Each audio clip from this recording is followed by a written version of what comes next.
Senhoras e senhores, bom dia. Todos sejam bem-vindos à Assembleia Legislativa do Estado de São Paulo. Esse ato solene, um memorial pela democracia, transformar o antigo DOI-CODE em um centro de memória e memorial às vítimas da ditadura militar, tem como objetivo chamar a atenção do povo de São Paulo para a destinação a ser dada à antiga sede do DOI-CODE. O conjunto de 3 prédios na Rua Tutóia abrigou um dos maiores centros de repressão durante a ditadura militar. A nossa luta é para que o local se transforme em um centro de memória. Eu gostaria de convidar para compor a mesa desse ato solene algumas pessoas aqui presentes, outros farão virtualmente, mas eu gostaria de registrar que, além de ser transmitido pelo canal do YouTube da Assembleia, essa sessão também é transmitida pela minha página no Facebook. E eu queria convidar para compor a mesa desse ato solene o senhor Maurice Politi, diretor do Núcleo de Preservação da Memória Política.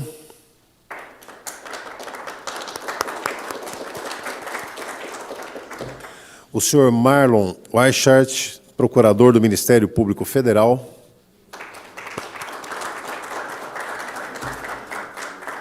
O doutor Arnóbio da Rocha, vice-presidente da Comissão de Direitos Humanos da Ordem dos Advogados de São Paulo. O professor Dr. Flávio de Leão Bastos Pereira, da Universidade Mackenzie. E a historiadora Débora Neves, coordenadora do Grupo de Trabalho DOI-CODE no CONDEFAT. Podem se sentando aqui. Eu queria também registrar as presenças, algumas virtuais aqui, a doutora Gabriela Araújo, do Sindicato dos Advogados de São Paulo, da senhora Kátia Filippini Neves, museóloga, diretora do Núcleo de Preservação da Memória Política, do senhor José Luiz Del Roio, do Comitê Paulista Memória, Verdade e Justiça, da professora Cláudia Plens, do Laboratório de Estudos Arqueológicos da Unifesp, da senhora Marília Calazans, representando o professor Edson Teles, coordenador do Centro de Antropologia e Arqueologia Forense da Unifesp, do senhor Anivaldo Padilha, do Comitê Paulista Verdade, Memória e Justiça e ex-preso político. E a presença no formato virtual de outras pessoas, como o meu querido companheiro, ex-deputado estadual, Adriano Diogo, que também foi presidente da Comissão da Verdade, Rubens Paiva, dessa casa, e também foi presidente da Comissão de Direitos Humanos, que hoje eu presido. Também do senhor Ivan Seixas, autor do pedido de tombamento do complexo do ex-DOI-CODE, ex-preso político e ex-coordenador da Comissão da Verdade, Rubens Paiva. Da senhora Suzana Lisboa, representando a Comissão de Familiares de Mortes e Desaparecidos Políticos do Brasil. O doutor Ariel de Castro, presidente do Grupo Tortura Nunca Mais e ativista de direitos humanos. E comunicamos também aos presentes que este ato, como já disse, está sendo transmitido pela TV, pelo canal do YouTube da TV Alesp.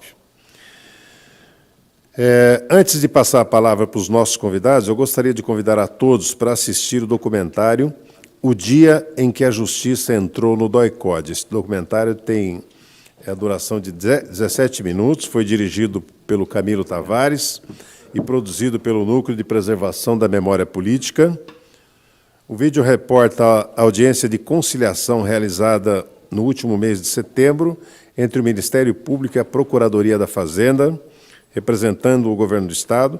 Na ocasião, ficou acertado que o Governo do Estado apresentará uma proposta para o destino do antigo DOI-CODE até o dia 9 de dezembro, mais conhecido como daqui a uma semana. Doutor Eduardo Valério também, da Promotoria de Direitos Humanos. E eu queria... Então, vamos ao vídeo, então. Pode colocar aqui para a gente ir vendo.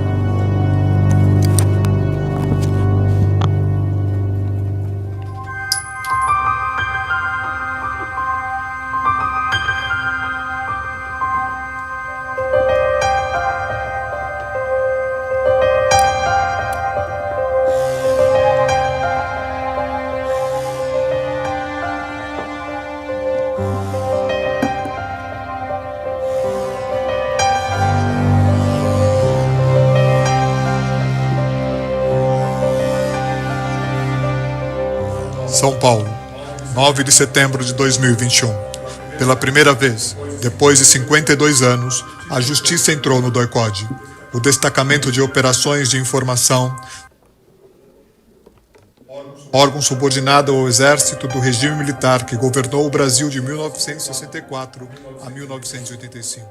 O DOI-CODE era o centro de repressão aos opositores do regime militar, com ações de prisão, interrogatório, tortura e desaparecimento em São Paulo e em outras cidades do Brasil. O juiz, Dr. José Eduardo Cordeiro Rocha, da 14ª Vara da Fazenda Pública do Estado de São Paulo, é conduzido por Ivan Seixas, ex-preso político, jornalista e assessor especial da Comissão Nacional da Verdade. Ivan foi o proponente da ação de tombamento do prédio onde funcionava o DOI-CODE.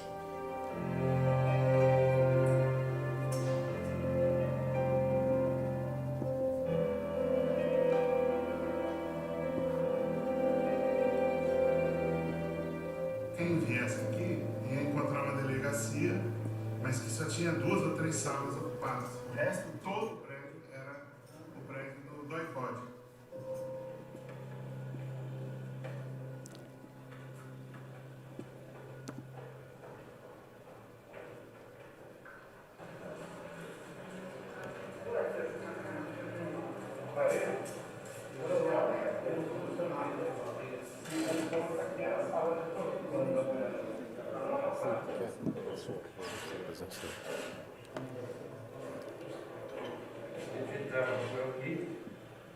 Entrava aqui assim, aqui era a sala de laboratório e lá em cima tinha um sala também de laboratório.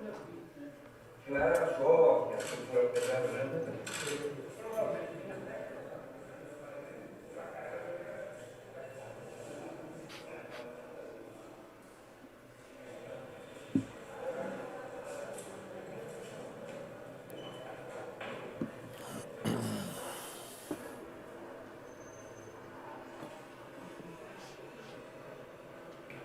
Isso aqui era a entrada da delegacia, que era só uma fachada do prédio do DOI-CODE, da UBAN.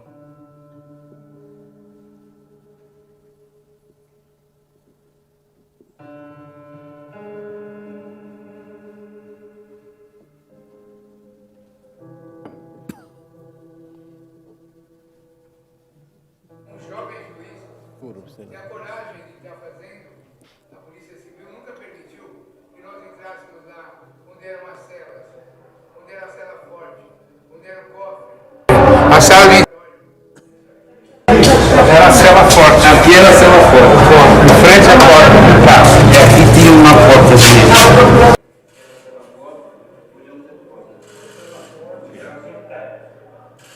aqui tinha uma porta de ferro, depois tem um drywall, e aqui embaixo era a sala principal de leitura, e a escada que levava para a sala de tortura assim, e era mais um shopping, aqui pode Quando eu voltei aqui, eu fiquei olhando para a porta, era tão sufocante, tão escuro.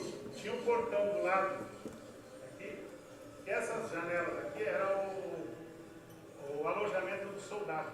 Tinha uma porta, correr aqui à direita, tinha a sala de tortura, que é essa que eles puseram revestimento acústico.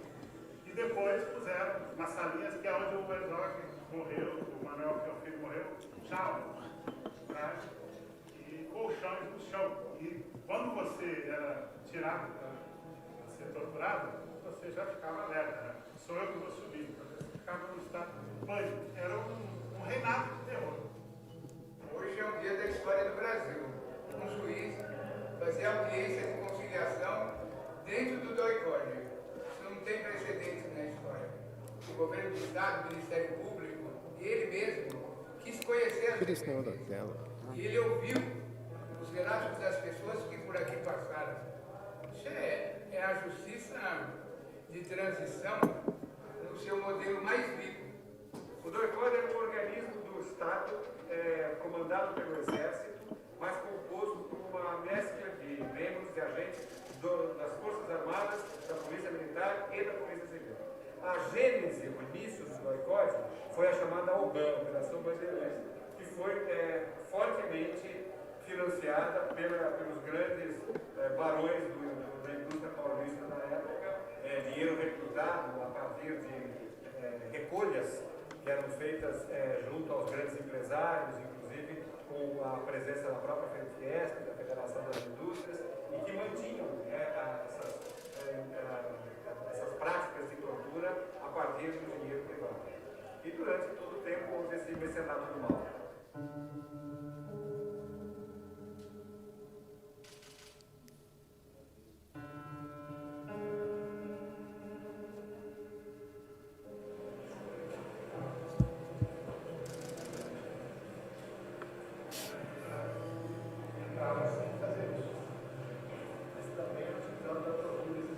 Sim, ou para esconder. Mas praticamente não se usa mais hoje em dia. Pois é, né? Só para essas ocasiões. O banheiro tinha lá no fundo.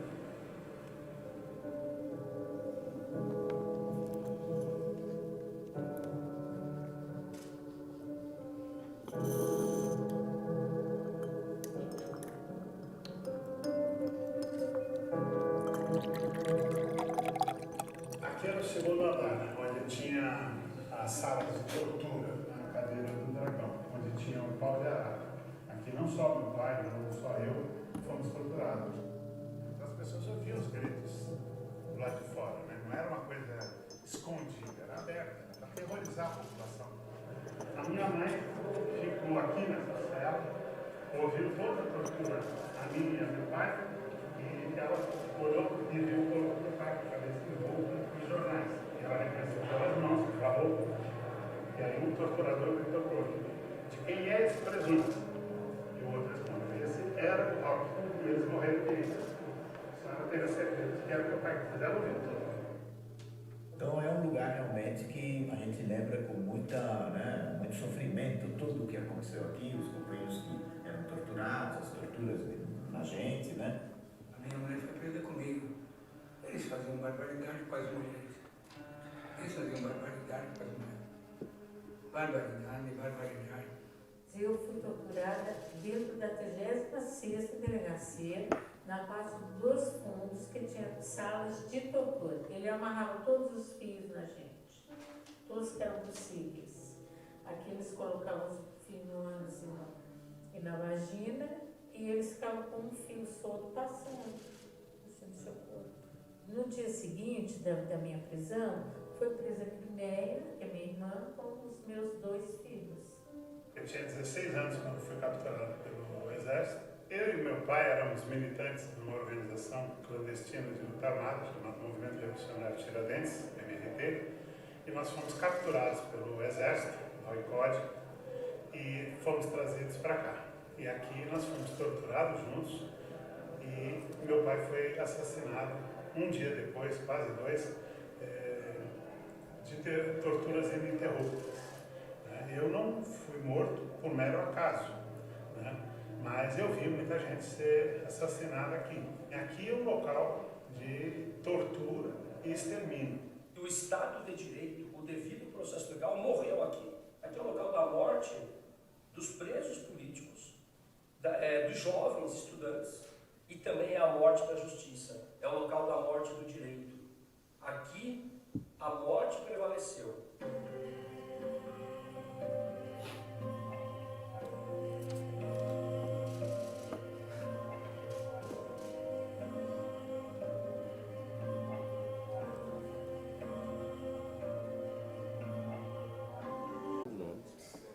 Essa professora não seja assim.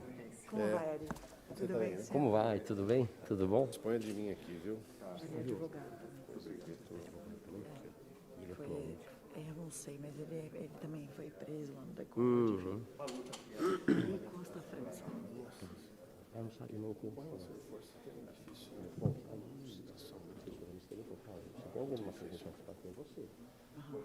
Só que eu soube. Já está? Que outros nomes estavam sendo indicados e tal. Então não sei Vai se vai estabelecer o rolar. vídeo agora? Dá para terminar o vídeo? Se for rolar, eu vou participar dessa pesquisa. E eu nunca tinha ouvido falar dessa empresa. Eu não conheço também. E não é, eu achei logo que era Bookfix, sabe que é de roupa, né?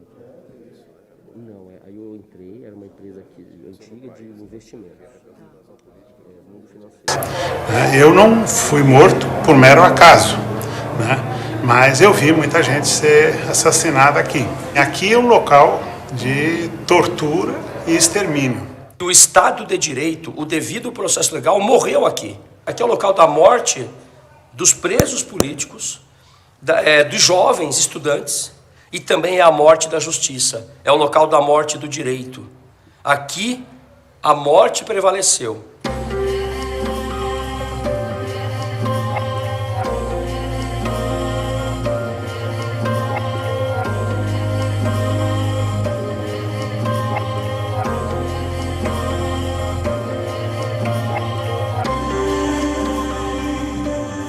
Estes prédios foram tombados pelo Conselho de Defesa do Patrimônio Histórico, Arqueológico, Artístico e Turístico no ano de 2014. Mas até a presente data, não houve nenhuma ação concreta por parte do Estado para promover a conversão desse espaço em um lugar de memória na cidade de São Paulo. Por este motivo, o Ministério Público Estadual ajuizou no último mês de junho uma ação civil pública junto à Fazenda Pública Estadual de São Paulo, exigindo a transferência dos prédios da Secretaria Estadual de Segurança Pública para a Secretaria de Cultura e Economia Criativa. Nesta ação civil pública, o Ministério Público Estadual teve o apoio do Núcleo de Preservação da Memória Política, que ingressou como litisconsorte ativo, e da Ordem dos Advogados do Brasil, Seccional São Paulo, que entrou como amicus curiae. Essa é uma ação proposta pelo Ministério Público do Estado de São Paulo, mas que no fundo a gente traz uma vocalização de anseios muito antigos dessas pessoas que aqui estão, dos que sobreviveram, e eu diria até dos que se foram, cuja memória, cuja lembrança certamente estão aqui também a nos inspirar e nos dar o alento de que um dia certamente esse poderá ser um país justo, igual e verdadeiramente democrático. O juiz da causa, Dr. José Eduardo Cordeiro Rocha, concedeu uma liminar que garante a preservação do espaço, proibindo novos usos das dependências, inclusive a instalação de outros serviços públicos no local, e convocou a uma audiência de conciliação entre as partes. A tentativa de conciliação se refere às dependências do antigo doicórdio, a criação de um espaço de memória no período da ditadura e a tortura que ocorreu aqui. É isso que a gente busca nesta ação, Excelência. Um gesto do Estado de compreensão política e histórica do momento. Com relação à demanda, ela foi trazida resultado de uma enquete civil que durou aproximadamente 5 anos e que há décadas vem lutando por justiça. Nesse sentido, a ideia básica e fundamental é de que este espaço seja transformado num centro de memória. Nós tivemos uma concordância expressa e até muito sensível com a manifestação da Delegacia Geral de Polícia no sentido da liberação do prédio para a cultura. Nós, sobreviventes, queremos a mesma sensibilidade do governo do Estado e não depõe nada contra um governo democrático preservar a memória de um centro de extermínio, de uma ditadura. Pelo contrário, só engrandece. O Núcleo da Preservação da Memória entende que este local está destinado a se tornar talvez o mais importante local de memória da América Latina, o que vai enobrecer inclusive o próprio Estado de São Paulo. Entendemos que um centro de memória neste local, para além de estabelecer a memória histórica, a partir de outras fontes que não as oficiais, trará para as futuras gerações o contato crítico com as causas de outros problemas que vivemos hoje. No momento em que a democracia é agora a bandeira de todo o povo brasileiro. Esse prédio precisa se converter num memorial, num lugar de educação para as gerações mais jovens, para mostrar a eles o que aconteceu nesse lugar. O memorial, ele tem a função de fazer a pessoa ver a realidade e refletir. E a gente precisa mostrar para os jovens, nas novas gerações, que isso existiu e que é inadmissível a tortura ou assassinato por parte do Estado. Nós queremos esse memorial em nome da humanidade, para explicar e rejeitar a tortura e o desaparecimento, que é a barbárie. no cenário atual, é mais do que urgente a gente entender que se a gente não acertar as contas com o passado, se a gente não tratar desse passado abertamente, a gente vai continuar repetindo os mesmos erros e não vai mudar de página. Portanto, a ideia é transformar esse num lugar de referência na pesquisa, no patrimônio e também sobre memórias difíceis para o Brasil todo e, quiçá, da América Latina. A memória histórica é um bem jurídico garantido pela Constituição que tem direito a conhecer o que houve neste ambiente. Não é? Assim como na Europa, nos Estados Unidos e na Ásia, nós temos importantes centros de memória e pesquisa que, além de trazerem para essas novas gerações a voz de quem foi assassinado, de quem está desaparecido, de quem foi torturado e já morreu, também a visão crítica da conexão entre o passado e o presente. É muito assustador ver jovens hoje nas ruas pedindo intervenção militar, pedindo golpe, pedindo que se rasgue a Constituição, que se feche o Congresso, que se feche o Supremo Tribunal Federal, porque aí ninguém ganha, é só violência e a violência não constrói, né? A importância das pessoas aqui se refere àquilo que elas passaram, uma situação de tortura, de limitação das liberdades individuais, de violação dos direitos fundamentais, e isso é importante que tenha uma resposta firme de todos, inclusive do Judiciário, enquanto guardião da Constituição, para que isso não se repita, para que essa página que ficou para trás da ditadura, que esperamos que tenha ficado para trás, que ela não volte a se repetir. Isso vai beneficiar a polícia com um outro olhar, né? Não só um olhar histórico, mas como se colocar no lugar do outro, verificar aquilo que se passou com essas pessoas que estiveram aqui. Isso vai reverter não só para um aprimoramento da polícia, mas também em benefício da população que vai ser atendida. A maneira talvez mais evidente de se entender como a justiça de transição no Brasil não se fez é exatamente pelas forças de segurança. E isso passa necessariamente por uma educação em direitos humanos que deita raízes na história, nessa história recente de que nós estamos falando, que se desdobrou em capítulos importantes nesse espaço. Minha expectativa é de que o governo do Estado se sensibilize, conheça melhor as propostas técnicas que estão sendo construídas dentro da própria Secretaria da Cultura, para que a gente possa, de fato, continuar sendo pioneiro aqui no Brasil. São Paulo tem toda a possibilidade e capacidade técnica e financeira para continuar na vanguarda da preservação desses espaços. Este é um local vocacionado com o seu destino voltado para dar voz àqueles que tombaram na luta pela democracia.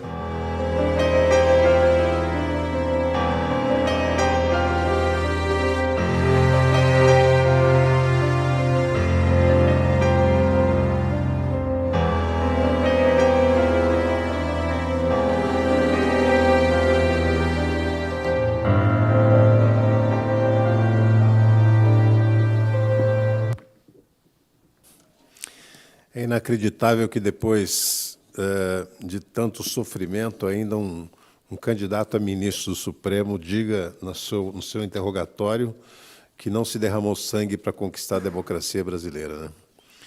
É o que temos, mas é o que nós vamos superar. Eu queria anunciar também a presença do meu amigo ex-deputado estadual, Djalma Bom. Obrigado pela presença, Djalma, aqui entre nós. E vamos começar a falar. Eu queria sugerir, como nós sempre temos muita gente para falar e temos muita coisa a dizer, né, que a gente tivesse tentar fazer aqui as intervenções num prazo aproximado de 5 minutos. Claro que nós teremos tolerância, mas seria útil para a gente não fazer uma audiência por demais alongada e para fazer também vamos dizer, dar oportunidade para outras vozes sempre falarem, né? Então, eu queria começar com a palavra aqui do nosso Maurice Politi, que é do Núcleo de Preservação da Memória Política.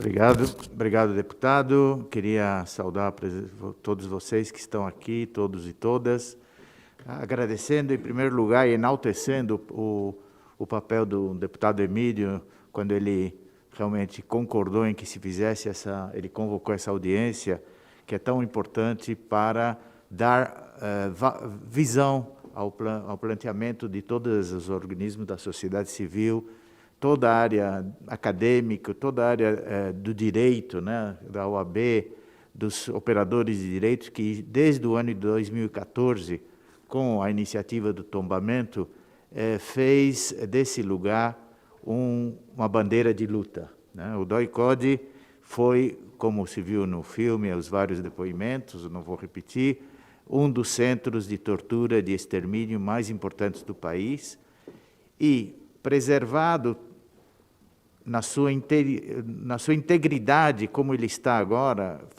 faz 6 anos que estamos todos pedindo que o governo do Estado faça alguma coisa com esses prédios e convirta esses prédios num centro de memória. Então, vamos aqui escutar a palavra de vários representantes da sociedade civil, tanto presencialmente, que estão aqui conosco, como os que estão virtualmente, e todos eles certamente serão unânimes em abordar um dos aspectos. Eu tenho consciência que temos que limitar a nossa fala, por isso eu vou falar pouco, né? E vou deixar para que os outros, cada um dentro da sua especialidade, do direito, da história, da arqueologia, enfim, falem a respeito desse lugar. Para nós é muito importante esse ato, deputado Emílio, e agradecemos o seu apoio, a Comissão de Direitos Humanos da Assembleia, que também luta internamente para fazer valer a voz dos direitos humanos nessa casa, e sabemos do esforço do deputado nessa tarefa. Para nós é realmente uma conquista estar aqui hoje nesse ato solene. Agradecemos a presença de todos e agradeço em nome do Núcleo Memória, que foi uma das organizações que pediu desde o primeiro momento, em 2010, o tombamento do lugar. Agradeço a todos vocês. Muito obrigado. Obrigado, Maurice. Obrigado mesmo pela sua palavra. Vamos lembrar que essa luta é uma luta que já começou há um bom tempo, né? O Núcleo de Memória Política à frente, também com a participação do Ministério Público e de outras instituições, a Assembleia, a Comissão da Verdade. O que nós estamos fazendo, na verdade, é trazer essa discussão para uma instituição que tem o dever também de forçar o governo do Estado a cumprir o seu papel. E a Assembleia, então, ela vem se somar a esse esforço sem a pretensão evidente de ser a titular dessa luta. Então, vamos passar a palavra agora para o nosso querido Dr. Marlon Weichert, do Ministério Público Federal. Muito obrigado, bom dia. Eu queria iniciar agradecendo enormemente ao deputado estadual Emílio de Souza por essa iniciativa. Acho fundamental trazer para o âmbito da Assembleia Legislativa a discussão de um tema central para o Estado de São Paulo, né? Cumprimentar também Maurício Politi, do Núcleo de Preservação da Memória Política, pela sua constante iniciativa, esse compromisso do Núcleo com a transformação da antiga sede do DOI-CODE num centro de memória. Queria especialmente saudar o Ministério Público do Estado de São Paulo, e aí na pessoa do Dr. Eduardo Valério, que teve a iniciativa de propor a ação civil pública, de perceber a oportunidade de propor essa difícil ação civil pública, para garantir, então, mais um dos pilares da justiça de transição e garantir esse direito da sociedade paulista e da sociedade brasileira a conhecer a sua história e a ter uma memória.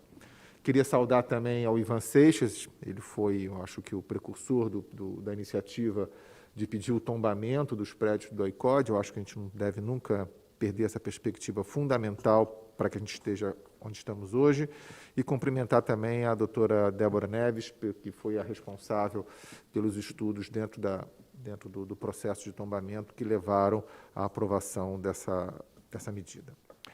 Muito brevemente, eu queria dizer que falar do DOI-CODE, ou falar de transformar o DOI-CODE num centro de memória, não deveria ser um tema de preocupação. Não deveria ser, por exemplo, um tema de preocupação das Forças Armadas, que percebemos uma certa resistência, porque entende que falar da memória da ditadura é falar depreciativamente das Forças Armadas. Ao contrário, acho que a oportunidade de falar do DOI-CODE, de transformar o DOI-CODE num centro de memória, para poder se falar do DOI-CODE, é falarmos de uma soma de fatores, é falarmos da história desse país. Porque, afinal, não houve ditadura, e não houve repressão, e não houve violência, e não houve tortura, e não houve desaparecimento forçado, execuções sumárias, apenas por responsabilidade do Exército. É um dos atores. Há uma responsabilidade, do Estado de São Paulo. Afinal, vamos lembrar, foi o governador do Estado de São Paulo, civil, que cedeu essas instalações sabendo para que se destinaria. né? É falar da polícia, afinal funcionava uma delegacia de polícia e policiais foram envolvidos também nesse aparato repressivo. É falar do Ministério Público. Afinal, muitas das pessoas que passaram pelo DOI-CODE foram presas ilegalmente, torturadas, foram depois submetidas à justiça pelos braços do Ministério Público. Foi o Ministério Público que deu uma fachada de legalidade para um processo arbitrário de produção de injustiça. Então, falar do DOI-CODE como centro de memória é também dizer da responsabilidade institucional do Ministério Público, né?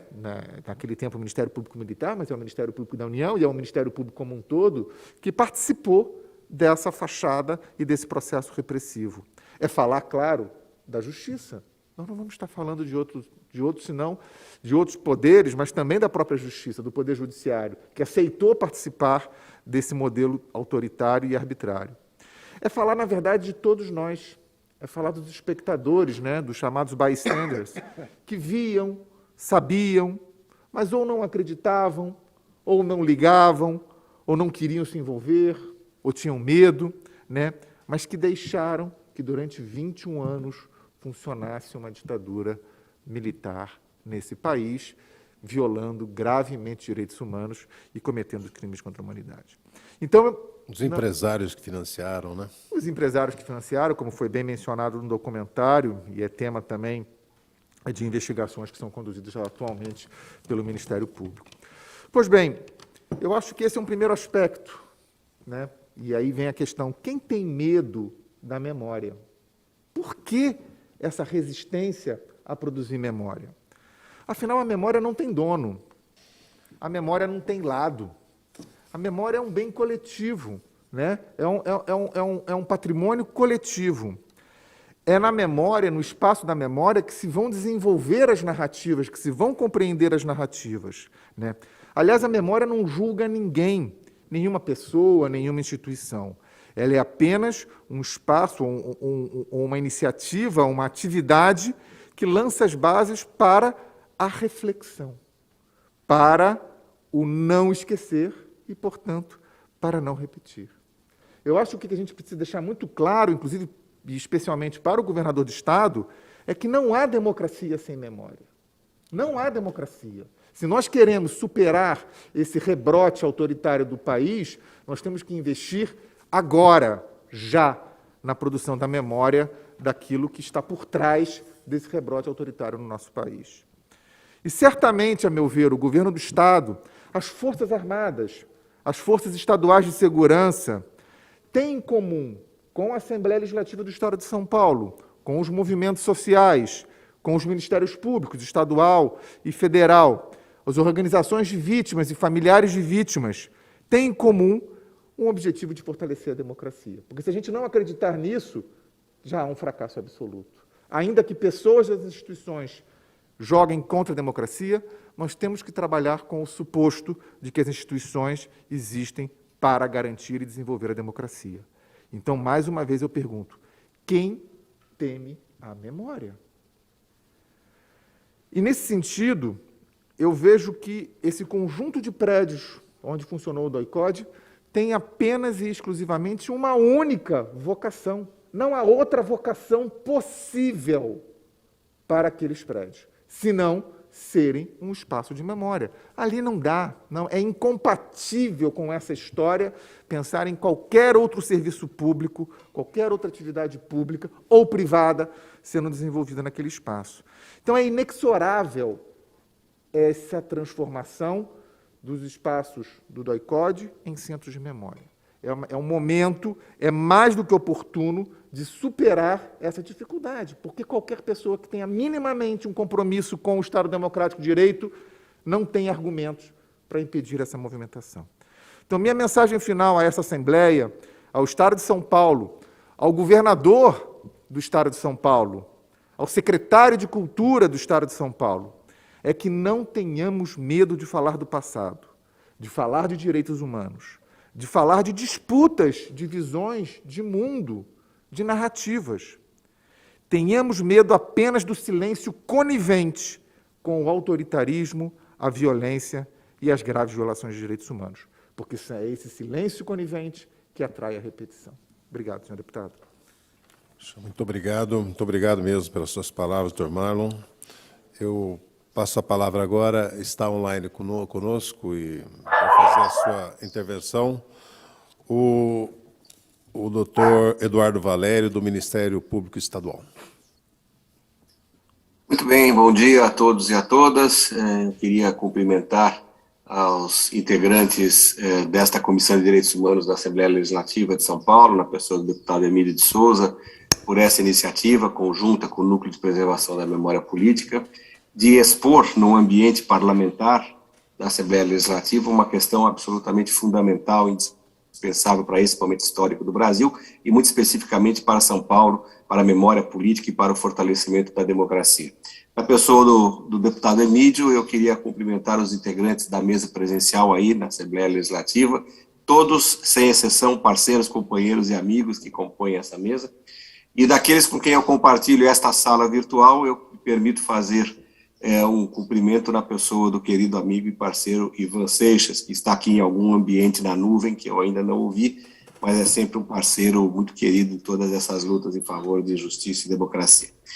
Muito bem, eu estava na época na condição de promotor de justiça e de direitos humanos, como integrante do Ministério Público de São Paulo, e tivemos a oportunidade de ajuizar esta ação civil pública em face do governo do Estado de São Paulo, buscando uma ordem judicial, uma condenação, para transformar a antiga sede do DOI-CODE num memorial.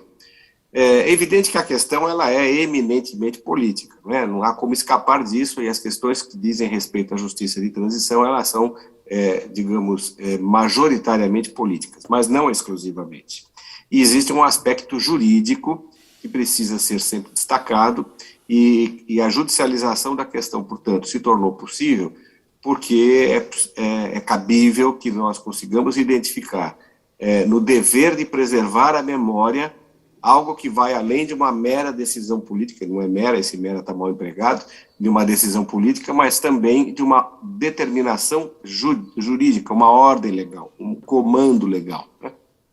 A gente poderia destacar dois. Um deles que é muito óbvio, que decorre de preceitos do direito administrativo, que tem a ver com o ato de tombamento.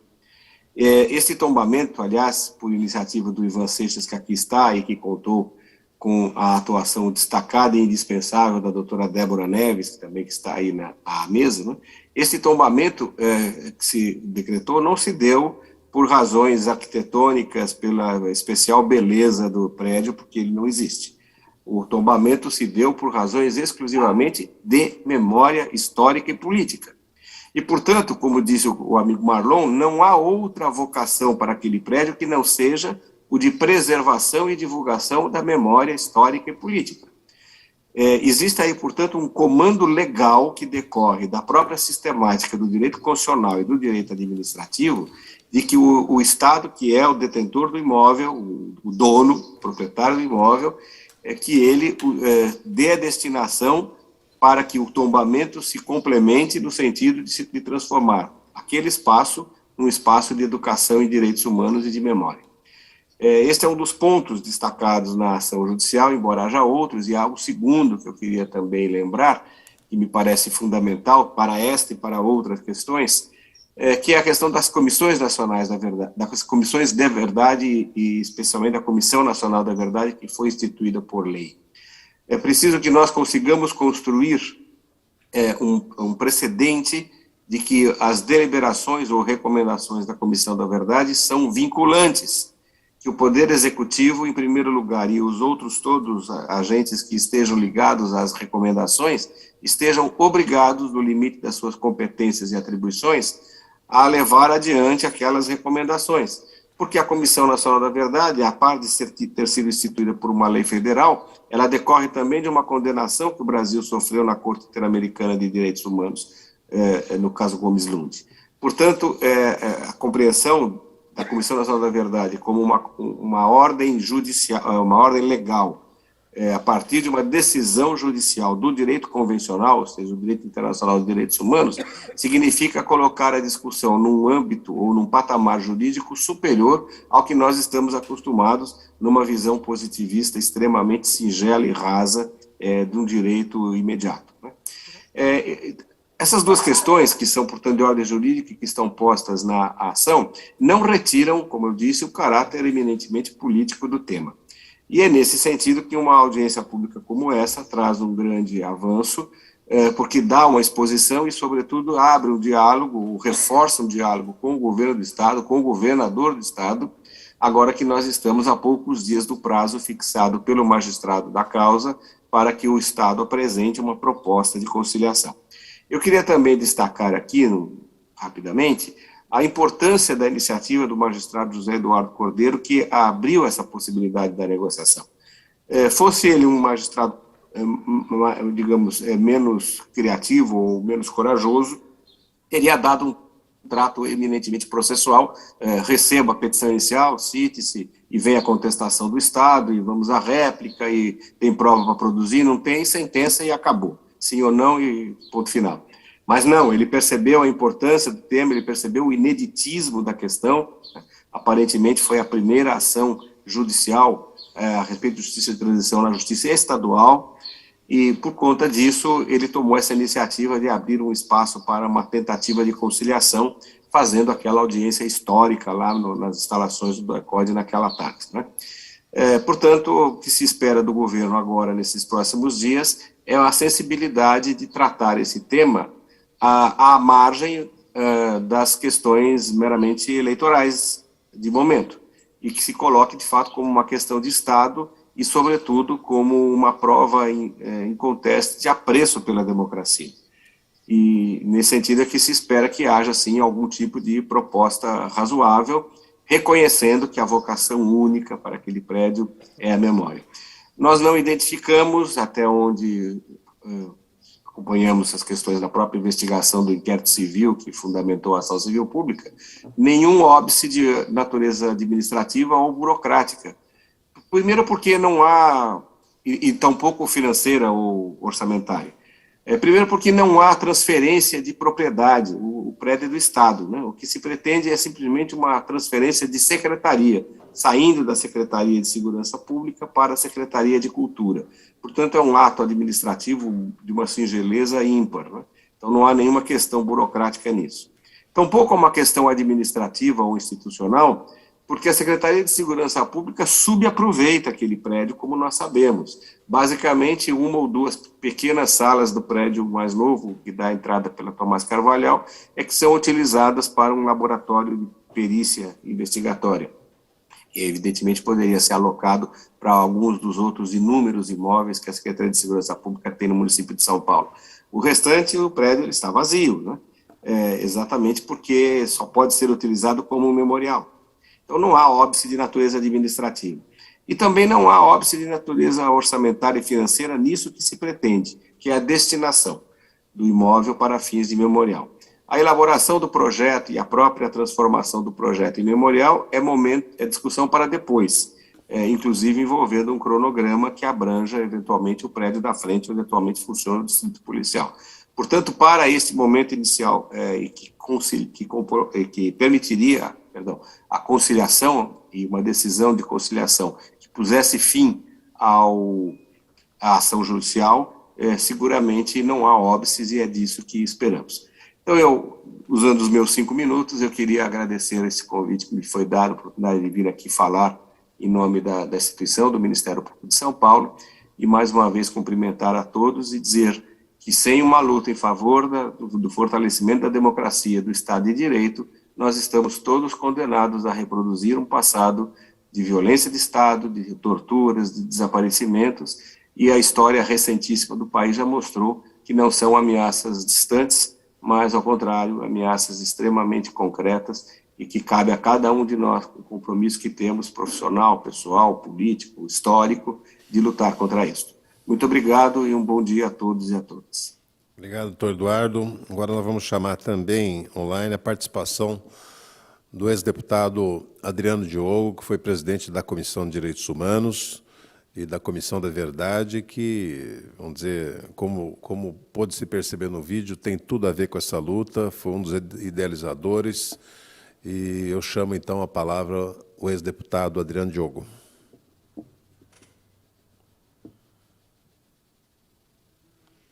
Adriano, está conectado? caiu. Ele. É? Não fala. Bom, enquanto ele volta. Enquanto o Adriano não se conecta, nós vamos chamar o próximo, depois, se ele voltar. O próximo, então, é o nosso querido Ivan Seixas, que é o proponente do pedido de tombamento e também organizador dessa luta. Ivan. Não sei se estão me ouvindo. Perfeitamente. Sim. Deputado Emídio de Souza, um prazer estar aqui conversando com vocês. Minha amiga Débora Neves, um prazer ter você à mesa. Meu querido amigo Marlon Weichert, o Maurice Politi, obviamente. E eu queria falar aqui, não por mim, mas eu queria falar pelos que morreram dentro desse aparelho de tortura conhecido como DOI-CODE. Quero falar pelas mulheres que foram estupradas, pelas crianças que foram torturadas. Falo em nome do meu pai, o metalúrgico Joaquim Alencar de Seixas, torturado durante 2 dias seguidos e depois assassinado cruelmente pelos homens a mando do coronel Ustra, na época major Carlos Alberto Brilhante Ustra. Falo em nome do operário da indústria química Virgílio Gomes da Silva, o primeiro a ser assassinado nas dependências desse DOI-CODE e o primeiro desaparecido político no estado de São Paulo. Falo em nome do operário de telefonia Eduardo Collen Leite, o comandante Bacuri. Falo em nome do tenente da PM José Ferreira de Almeida, assassinado em 75. Falo em nome do Alexandre Vanuquileme, estudante de geologia da USP, torturado pessoalmente, assassinado pessoalmente por Carlos Alberto Brilhante Ustra. Falo em nome do estudante de geologia Adriano Diogo, que foi torturado cruelmente pelo Carlos Alberto Brilhante Ustra e sua gangue.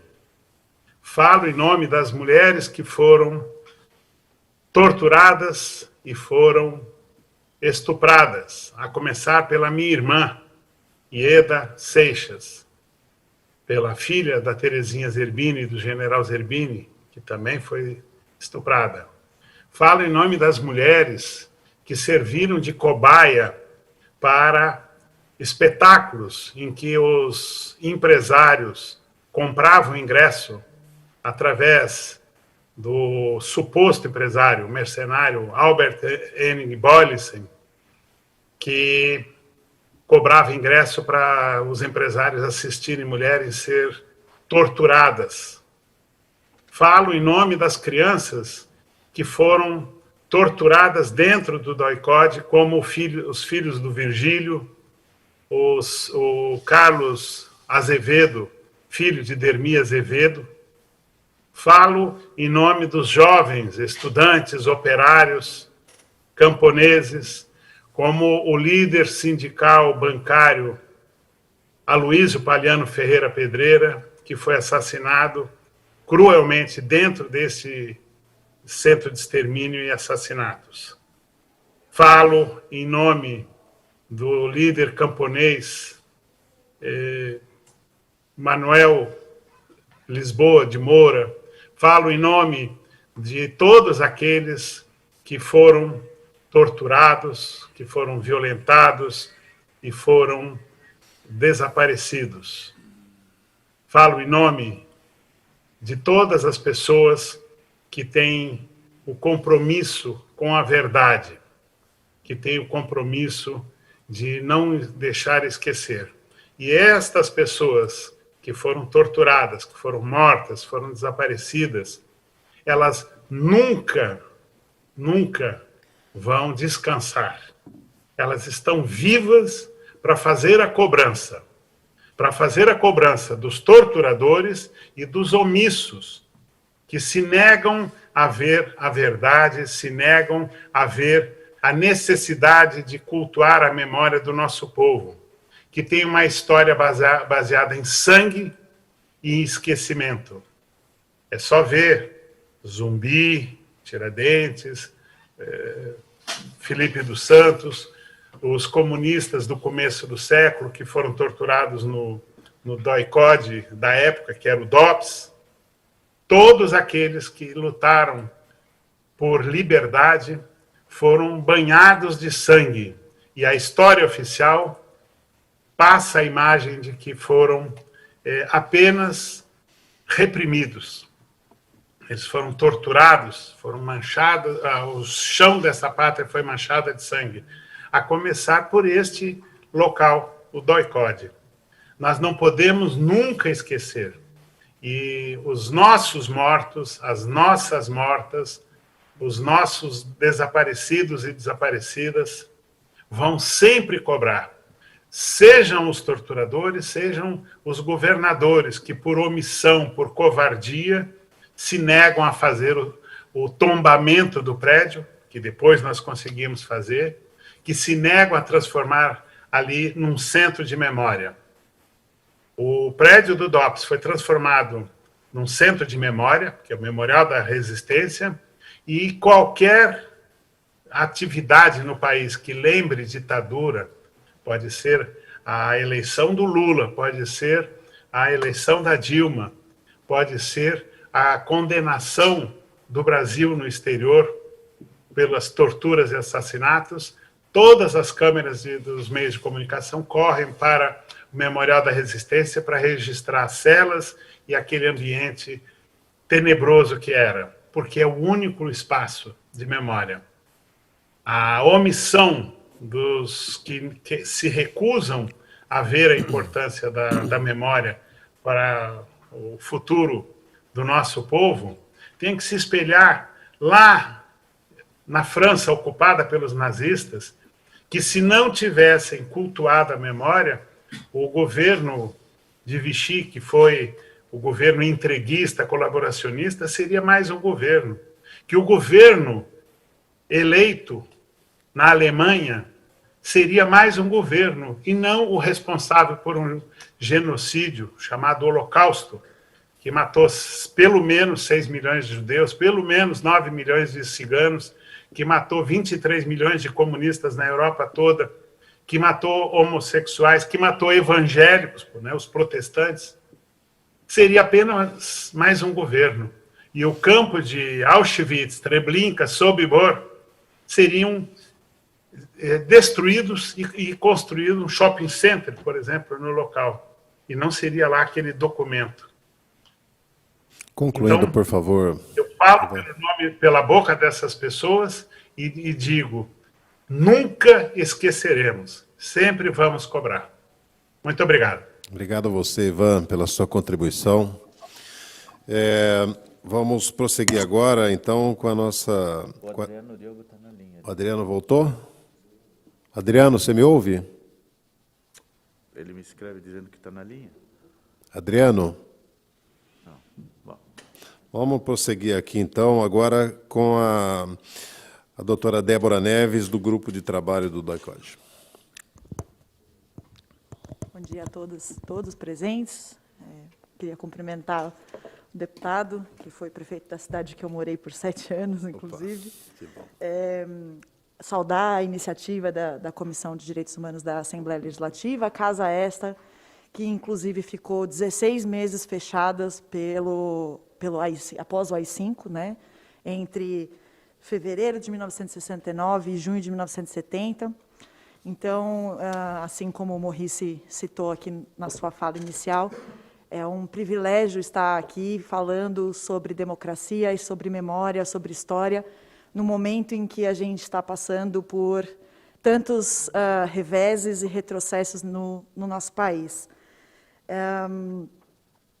É um pouco difícil até falar, depois de todos os nossos colegas aqui, né?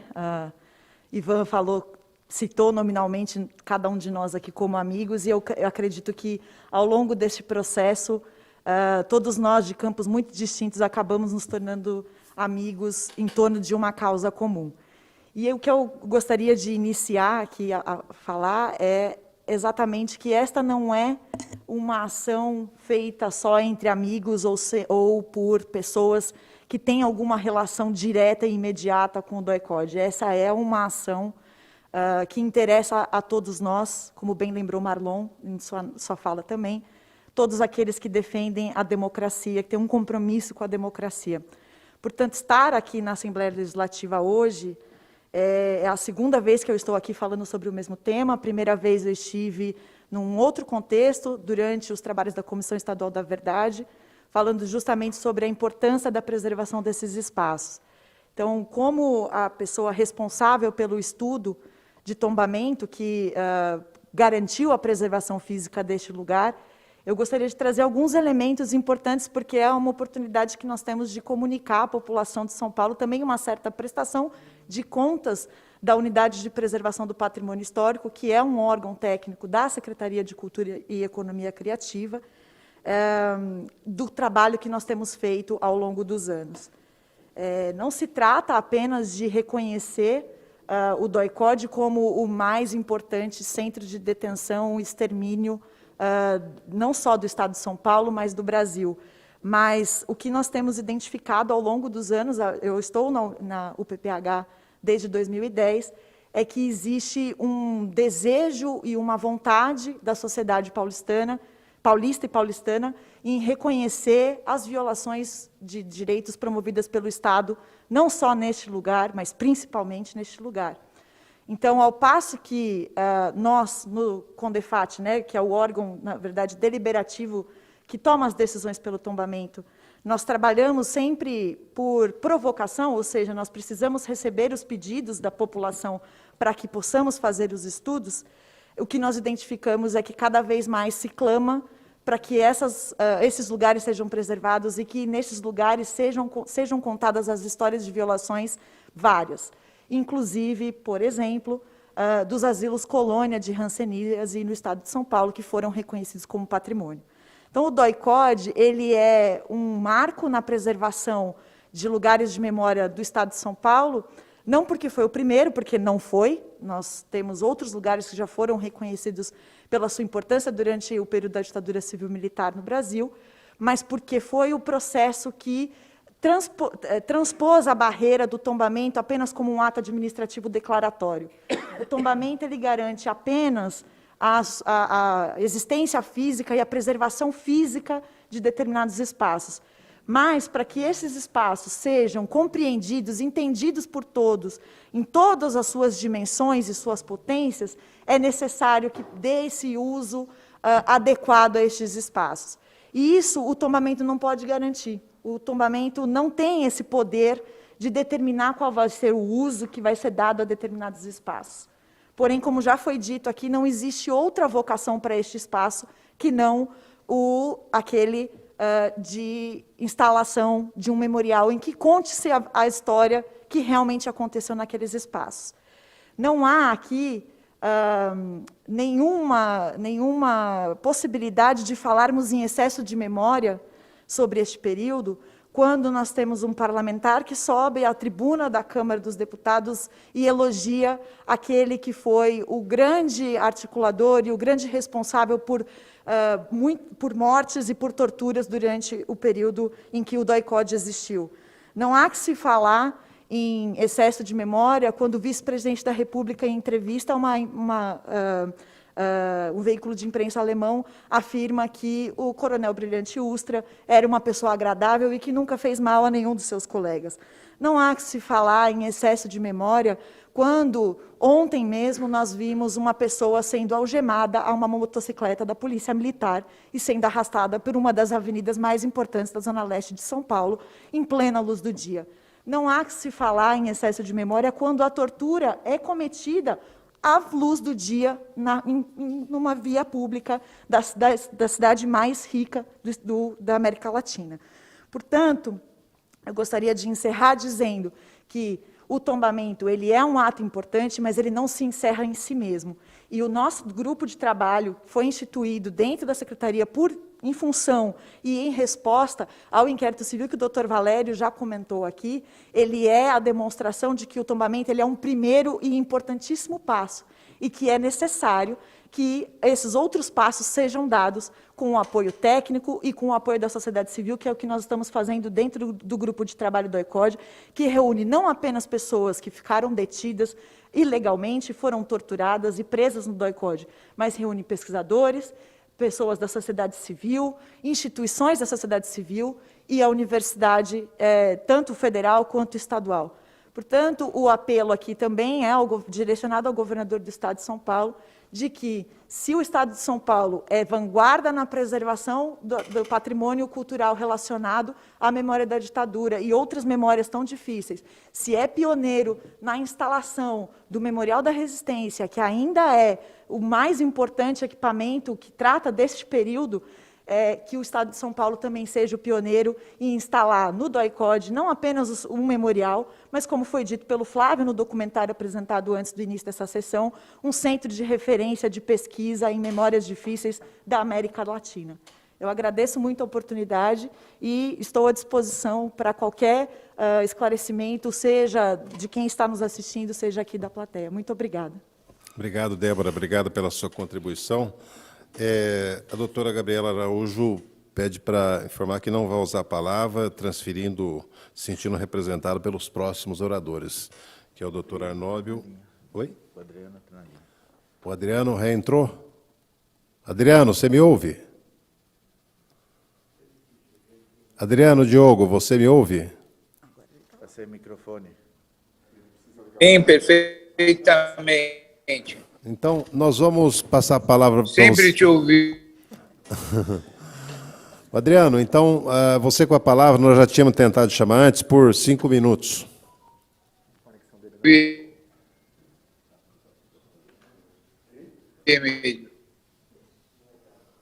Adriano? Alô? A conexão não está boa, mas pode falar, nós estamos te ouvindo. Prazer.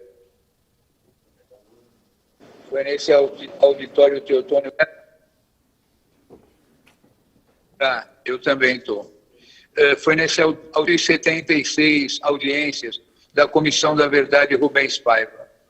E aí nasceu, por iniciativa do Ivan Seixas, a iniciativa de tombar o DOI-CODE. Bom, eu quero dizer nesses breves 5 minutos, caro companheiro, caro irmão Emídio, que a última vez que nos vimos numa cerimônia da ditadura foi lá em Biúna, na praça de Biúna, da queda do Congresso da UNE, quero dizer que São Paulo já tem 2 centros de memória.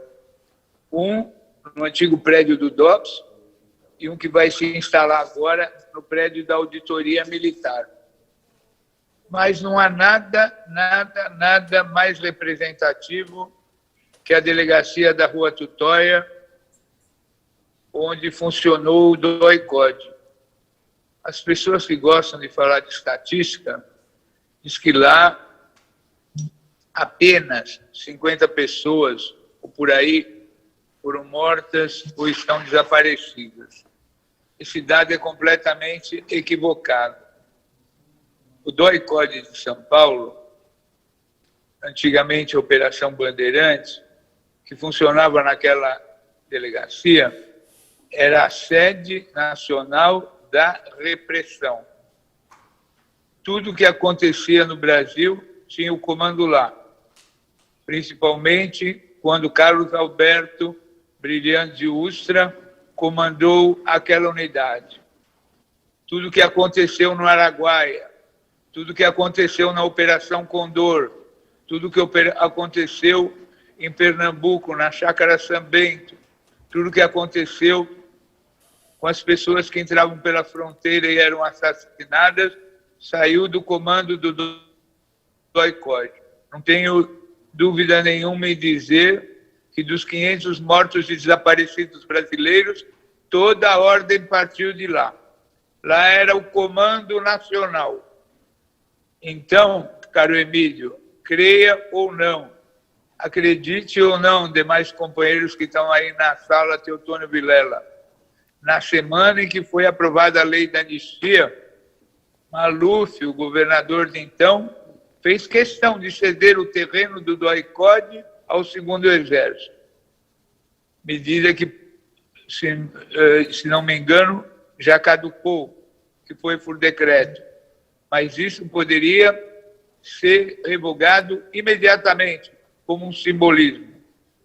Não acredite que um governador que tenha seu pai exilado, que foi perseguido, possa concordar que o DOI-CODE continue como uma simplória delegacia onde mais se registra é briga de vizinho. Não acredito. Não acredito. É a mesma coisa que fizeram no Uruguai de transformar um presídio em shopping. Uma humilhação para o povo uruguaio. Nós não merecemos. Então, com a coragem, com a determinação e com a necessidade de recontar essa história, agora que nós estamos numa nova forma de regime militar, revoguemos o decreto de Maluf e façamos do DOI-CODE um centro de memória dos mais importantes do país. Como dizia Dom Paulo, é necessário coragem, coragem, fora ditadores, Ustra, assassino da humanidade. Muito obrigado. Obrigado, Adriano, pela sua contribuição, muito importante para nós aqui. Feliz em te rever, ainda que numa situação como essa, né? Ainda prosseguindo a luta que você tão brilhantemente conduziu no período da Comissão da Verdade e da Comissão de Direitos Humanos dessa casa. Agora eu passo a palavra, então, ao doutor Arnóbio Rocha, que é da Comissão de Direitos Humanos da OAB São Paulo. Bom dia, né? A gente não almoçou, bom dia ainda, deputado Emílio, meu colega de CDH, Flávio, estamos juntos, né? Primeiro dizer que os demais companheiros da Débora, o Politi e o Vashman, primeiro que a gente dizer o seguinte, a OAB se associou à ação civil pública como amigo da corte, né? Nós vamos participar pela importância do tema, porque a memória ela é fundamental. Nós assistimos o vídeo e quase todas as falas diziam, para que nunca mais aconteça. Eu vou pedir desculpa ao Arroio, ao Adriano Diogo, ao Politi, ao Ivan Seixas, à Amelinha, a todos que são sobreviventes de uma época triste, porque, infelizmente, tudo isso continua acontecendo. Porque nós não tivemos o combate, nós não tivemos a coragem de fazer a justiça restaurativa, nós não tivemos a coragem de apagar e passar limpo o nosso passado. Nessa semana nós tivemos um rapaz detido que foi puxado pela moto do policial num evidente, claro, de tortura. Porque a tortura continua permanente, é a forma que infelizmente, as forças de segurança encontram para humilhar e para expor as pessoas, em condições absolutamente desfavoráveis, né, numa via pública. Ontem completou 2 anos da tragédia de Paraisópolis. Eu não vou falar do DOI-CODE, porque essas coisas continuam acontecendo hoje. É preciso que a gente seja alerta. Aquilo que aconteceu no passado, nós não conseguimos passar limpo, e elas continuam acontecendo no presente. Com todos os esforços dos governos, da democracia, de que você tem Comissão de Direitos Humanos na Polícia Militar de São Paulo, você tem várias iniciativas, infelizmente, por a gente não preservar a memória, essas coisas voltam e parecem naturais. Há cerca de 2 semanas, a nossa página no Facebook da Comissão de Direitos Humanos foi atacada. Bandido bom é bandido morto, e vocês são o lixo da história, vocês defendem bandidos e toda a sorte de impropérios que a gente sofre, porque a gente não teve coragem de enfrentar esse debate. Continuamos não tendo coragem de enfrentar esse debate. Se tudo isso acontece hoje, é porque a gente não teve a iniciativa e a coragem política de enfrentar essa realidade. O memorial não é que tem um ou tem mais. Eu estive em Berlim há uns 3 anos atrás e tem vários memoriais, porque as pessoas se preocupam. Você tem que tropeçar na história para poder entender a história. Eu morei no Japão na década de 90, um ano depois da tragédia do terremoto de Kobe. A cidade estava bem reconstruída, mas eles deixaram alguns marcos para que, inclusive, um relógio de uma igreja ficou exatamente naquela mesma posição para que nunca se esquecesse que um dia aconteceu aquela tragédia. É um respeito à memória das pessoas, é um respeito à vida das pessoas. Quanto mais a gente trouxer a história para a população, menos possibilidade de que a gente consiga, que a gente não tenha essa repetição. Para que novos Adrianos Diogo, novas Amelinhas, novos Politis não passem pelo que eles passaram. Aquele espaço é um espaço reservado para que a gente... É um marco nessa cidade, é um marco civilizatório. É isso que o mundo precisa, é isso que nós estamos precisando. O presente fala mais alto agora, porque a gente não teve coragem de enfrentar isso em todo esse processo de reconstrução da democracia do Brasil. E aí a gente acaba tendo um governo como o governo que nós temos atual.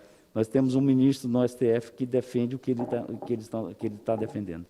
Infelizmente, foi por falta da coragem de enfrentar. Nós banalizamos o mal. A gente deixou que essas coisas acontecessem e nós vamos pagar muito caro por isso, com as nossas vidas e com a nossa democracia. Muito obrigado. Muito obrigado, doutor Arnóbio. Passo a palavra agora ao doutor Flávio Bastos, que é da Universidade Mackenzie. Bom dia, deputado Emídio, a quem eu agradeço esta histórica ocasião.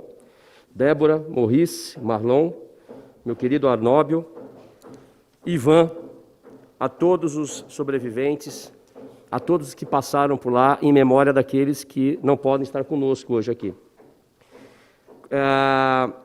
Essa semana, 2 notícias nos chegaram.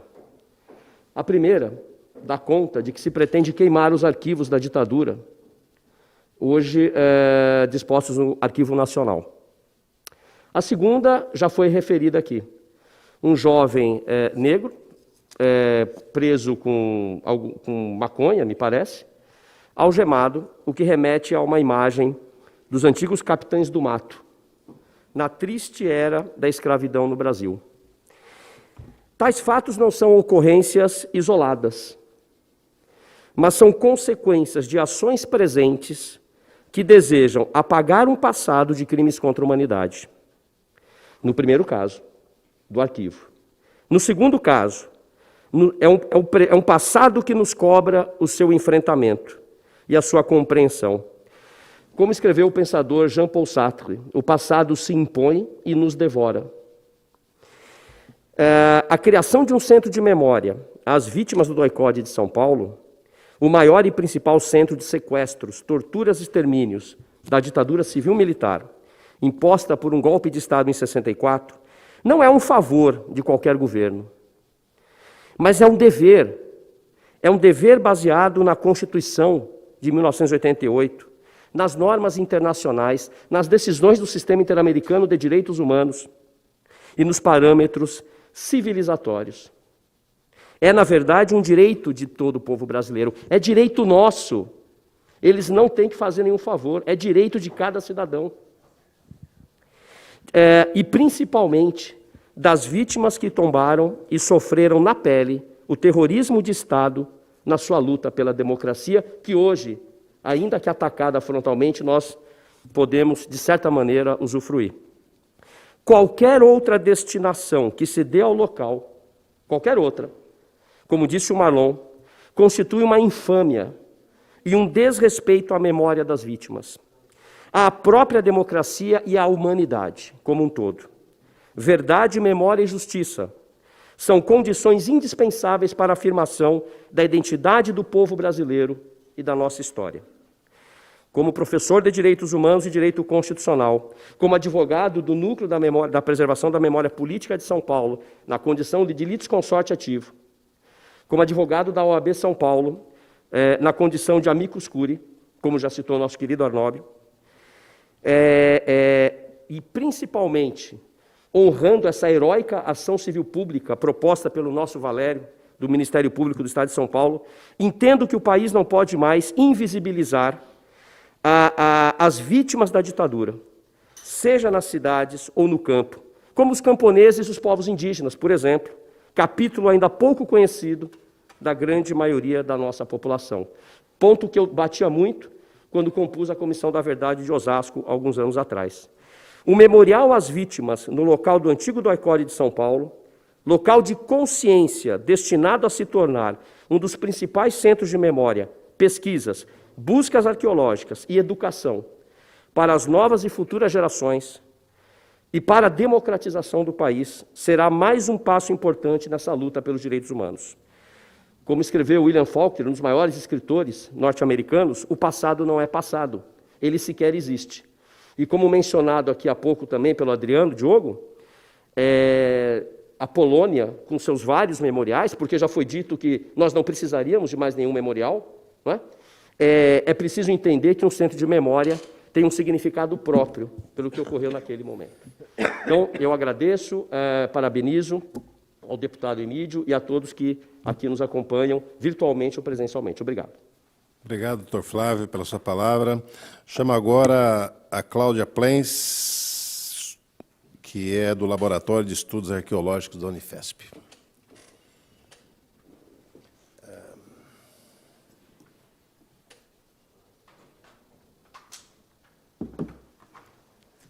Olá, bom dia a todos. Gostaria muito de agradecer o convite. É uma honra estar aqui no meio de tantos que lutam pela verdade histórica e espero, de alguma maneira, poder contribuir com a minha especialização, arqueologia e antropologia forense. Bom, para não passar muito do tempo, eu vou dar uma rapidinho aqui. Bom, para quem não me conhece, eu sou Cláudia Plens, sou arqueóloga, sou professora na Unifesp, né, coordenadora do Laboratório de Estudos Arqueológicos e também coordeno, né, a especialização em antropologia forense e direitos humanos.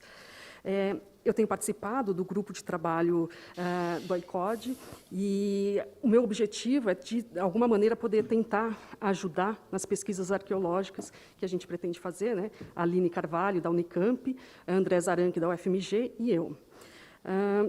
Diferentemente, né, das outras fontes escritas, que geralmente são tendenciosas, enviesadas, e que tendem a deturpar um pouco, né, a perspectiva histórica dos acontecimentos, a arqueologia ela é muito importante porque ela permite a gente, através da materialidade, entender a história de vida, dos processos históricos de todas as pessoas que estavam envolvidas na materialidade. Então, no que concerne aos crimes da ditadura militar, o Brasil é ainda o país mais atrasado nas investigações e a dar resposta à sociedade em comparação aos outros países da América Latina. Nos países árabes, por exemplo, forças políticas ditatoriais e fundamentalistas fazem uso do aniquilamento do patrimônio cultural de determinados segmentos sociais ou de um determinado período histórico que possa trazer à tona informações históricas que contradizem os discursos de grupos que visam atingir o poder político de maneira antidemocrática.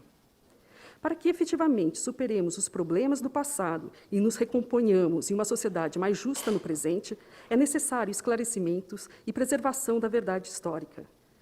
Só interessa a falta de investigações e preservação de um espaço como o DOI-CODE a quem tem um passado ou um presente comprometido com violações de direitos humanos.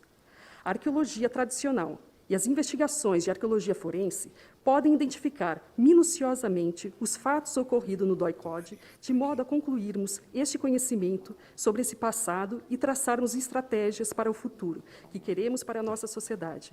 Dessa forma, hoje, em nome de acadêmicos e cientistas de várias instituições que compõem o GT DOI-CODE, solicito apoio de todos para a pesquisa e preservação das edificações do DOI-CODE, para que não apaguemos nosso passado e aprendamos com os erros a viver em coletividade, respeitando as diferenças socioculturais que compõem nossa sociedade. Muito obrigada. Obrigado, Cláudia. Eu chamo agora, está presente a Marília Calazans, do Centro de Antropologia e Arqueologia Forense.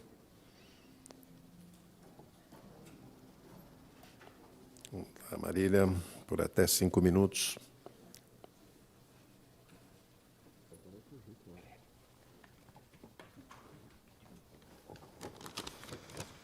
Bom dia a todas as pessoas presentes. Eu sou Marília Oliveira Calazans, sou técnica historiadora da Unifesp, e aqui neste ato solene eu represento o Centro de Antropologia e Arqueologia Forense, o CAAF. Queria, na pessoa do deputado Emídio, cumprimentar todas as pessoas envolvidas na organização deste importante ato.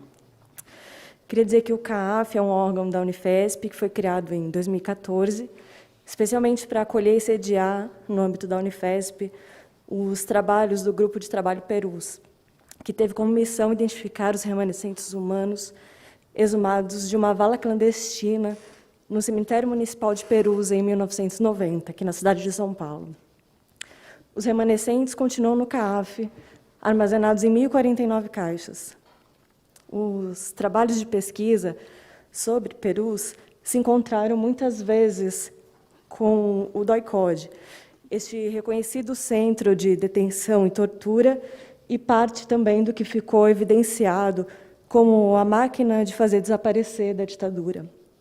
À medida que vários e várias das 42 vítimas de desaparecimento forçado, que foram incluídas no universo de busca do GTP, do Grupo de Trabalho Perus, tiveram passagem pelo DOI-CODE. Representando, então, não apenas essas 42 pessoas vítimas do desaparecimento forçado, mas os mais de 1.000 indivíduos exumados da vala clandestina de Perus, cujos nomes ainda não conhecemos, eu queria trazer à memória também Aloysio Palhano Pedreira Ferreira, um bancário, sindicalista, nascido no início dos anos de 1920, no interior de São Paulo, que ficou por mais de 40 anos desaparecido, quando, finalmente, em 2018, teve seu corpo identificado entre os remanescentes exumados da vala de Perus. Queria também saudar, na pessoa do meu colega de trabalho, coordenador do CAAF, Edson Teles, que, aos 4 anos de idade, foi sequestrado pelo terror arquitetado pela Operação Uban, pelo DOI-CODE, junto com sua família. Cumprimentar também toda a família Almeida Teles e, na pessoa deles, todos e todas sobreviventes do terror materializado no que hoje cedia o 36º Distrito Policial. Por fim, para terminar minha saudação, queria dizer que nós, pesquisadoras, pesquisadores, paulistanos, paulistas, brasileiros, latino-americanos comprometidos com a memória, a verdade, a justiça e a reparação, que o DOI-CODE já é um lugar de memória. E converter aquele espaço em um memorial, um centro de memória às vítimas da ditadura, significa reconhecer, por parte do Estado, essa demanda que já vive latente em nós há tantas décadas. Bom dia. Muito obrigado, Marília. Nós já estamos caminhando para o final, tem mais 3 intervenções aqui. Eu chamo a contribuição do doutor Ariel de Castro Alves, do Grupo Tortura Nunca Mais, que está online.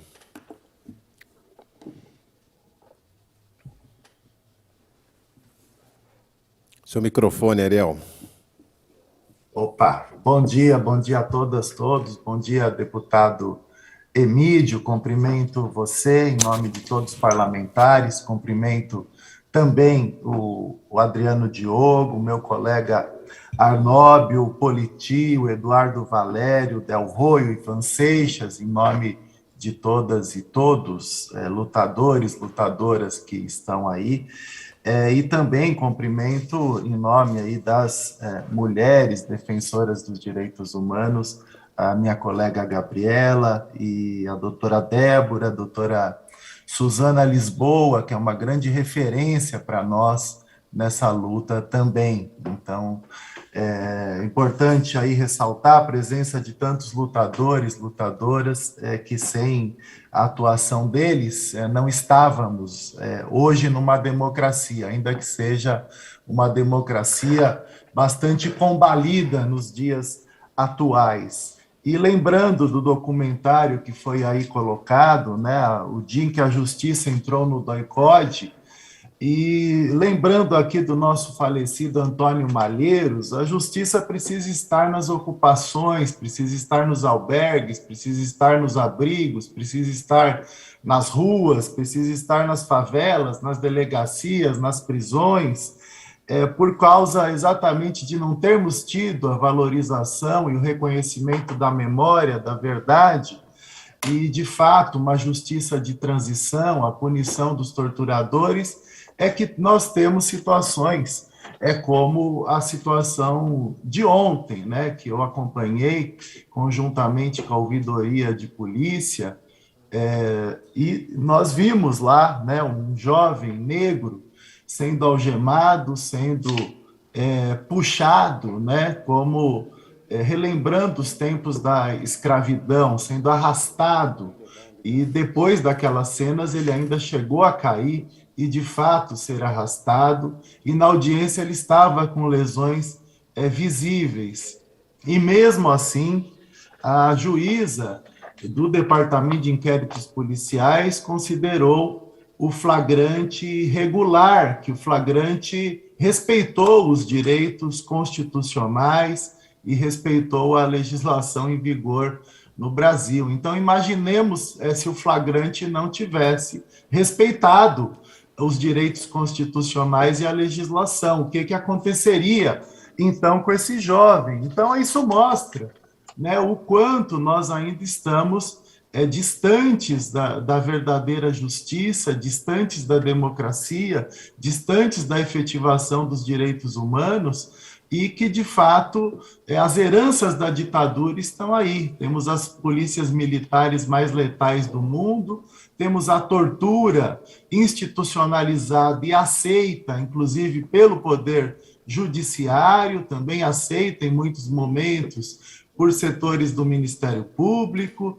aceitas pelas polícias. Então, nós precisamos, de fato, ter esse reconhecimento da memória, da verdade, da justiça de transição, e claro que um passo importante é esse, né, que foi instaurado a partir da provocação do Ivan, a partir da provocação do Núcleo de Preservação da Memória e a partir também da atuação do Ministério Público, também do colega Flávio, que se faz aí presente, para que tenhamos, de fato, esse centro de memória, que deveria ter existido desde a década de 90. Nós estamos em 2021, reivindicando um centro de memória nesse local de torturas, de desaparecimentos forçados e de terríveis crimes praticados na ditadura. Então, de fato, né, essas questões, né, elas estão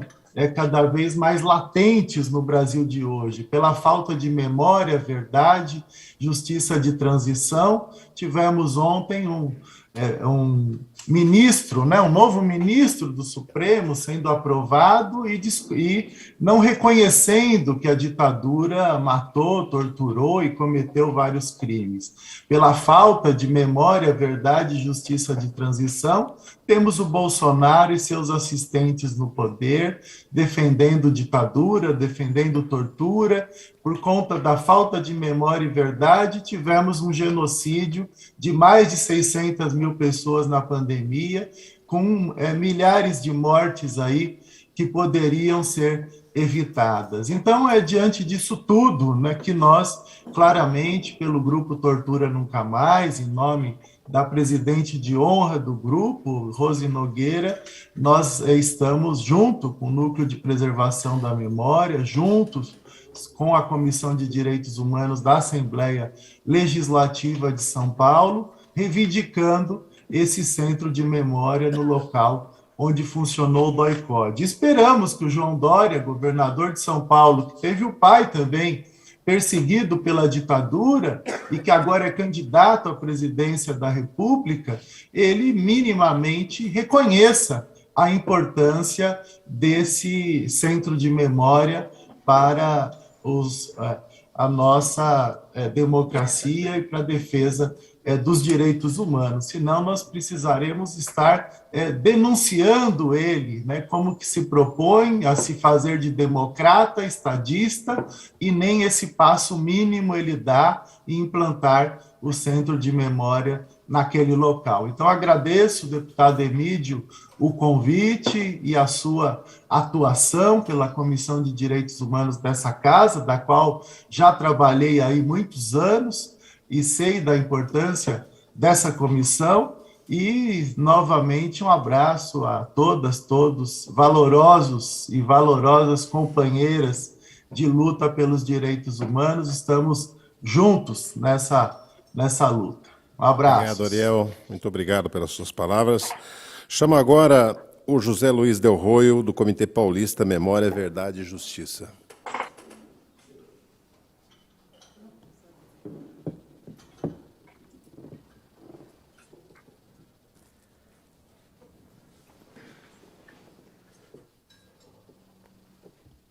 Bem, como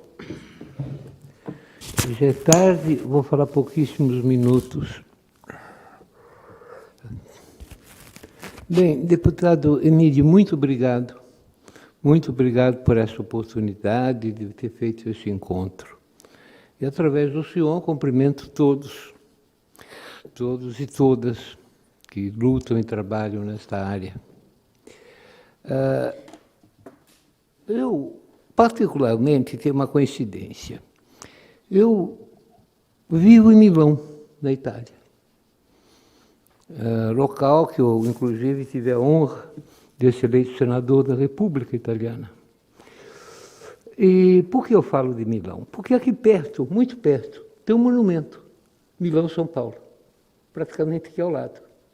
Acho que muitos dos senhores já viram e nem sabem o que é, mas esse monumento existe. É de 1963, aonde glorifica a democracia da cidade de Milão e a democracia da cidade de São Paulo, de 62 e 63. Está lá esse monumento, vamos visitá-los. Por que Milão? Por que São Paulo? Milão porque é onde nasceu o fascismo, oficialmente. Em 1919 foi criado o fascismo, essa palavra, fascismo, e facho de combatimento. Aí em Milão tem lá a Praça Santo Sepulcro.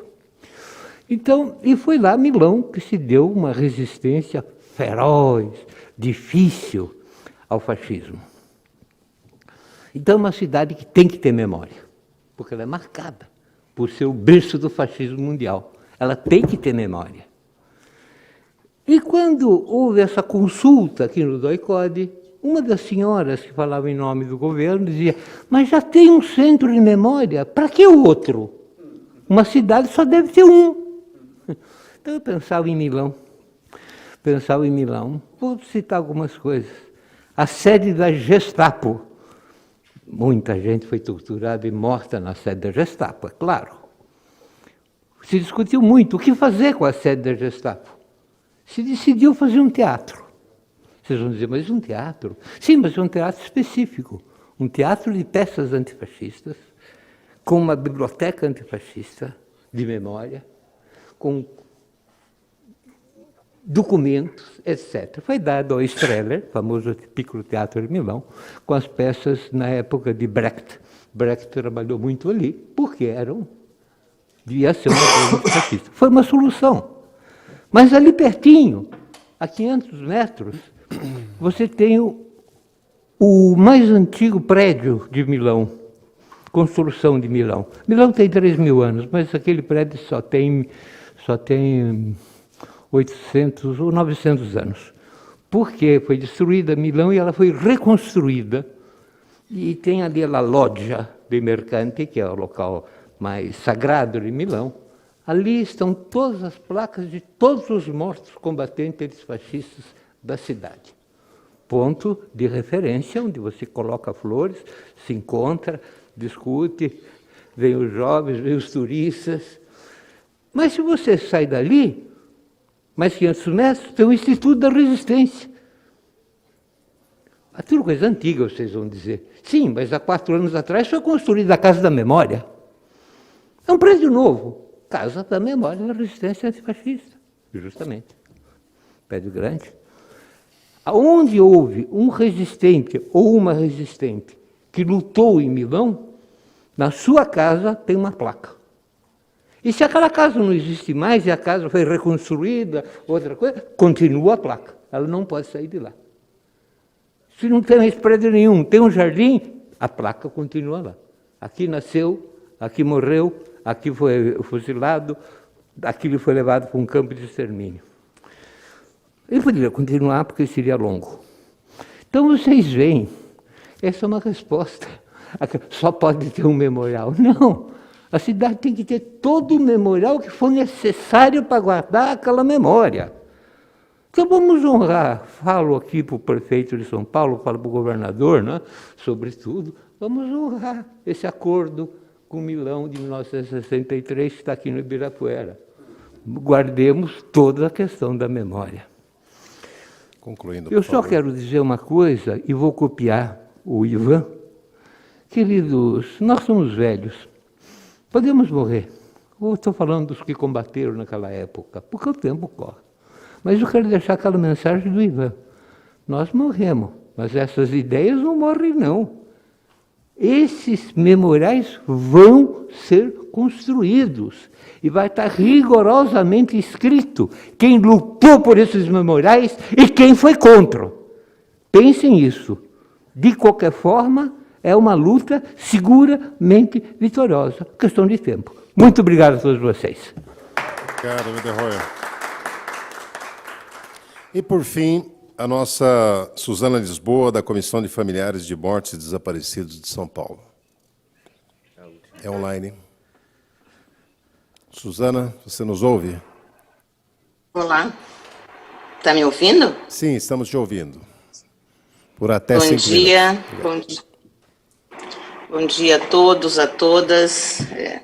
Vou cumprimentar a todos em nome do deputado Emídio, aos colegas da Assembleia Legislativa também, que eu sou funcionária dessa casa desde 1980, e me sinto honrada de estar aqui neste momento, dentre todos vocês. É muito impressionante que se faça isso nesse momento, quando nós estamos correndo todos os riscos. É óbvio que eu não me surpreendo com nada do que o Bolsonaro faça, eu me surpreendo com o que nós não fizemos. Quando nós fomos, em 1984, ao primeiro congresso da FEDEFAM, Federação dos Familiares Desaparecidos da América Latina, em Buenos Aires, nós levamos uma faixa que dizia: não há democracia onde houver desaparecidos. E até hoje essa história permanece, porque os poucos desaparecidos, os poucos corpos dos desaparecidos que foram localizados foram fundamentalmente em função da busca das investigações dos próprios familiares. Desde então, tudo permanece quase igual. Nós avançamos muito em alguns casos específicos, mas nós somos incapazes, por exemplo, de resguardar os arquivos.